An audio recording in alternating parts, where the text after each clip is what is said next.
In the middle of that tree trunk are two lights. Those lights correspond with the bigger light that is more blurry at the edge of the deck. It's actually a garage light. Look at what happens as I move up and down to that light.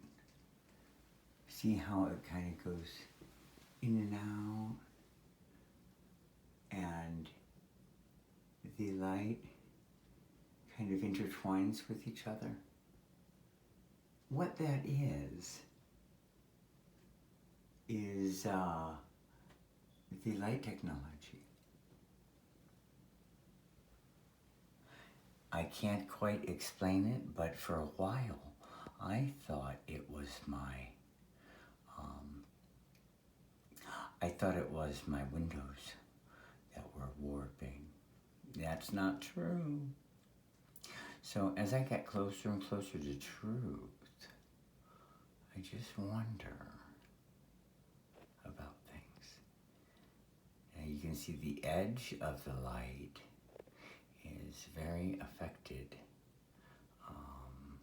And it looks like there's a filter or something happening to it. Anyway, I just wanted you to be aware of what I have learned.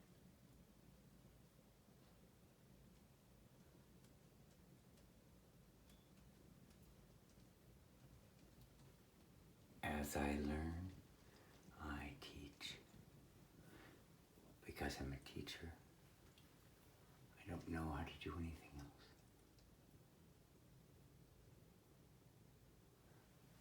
Have a good night. Sleep well.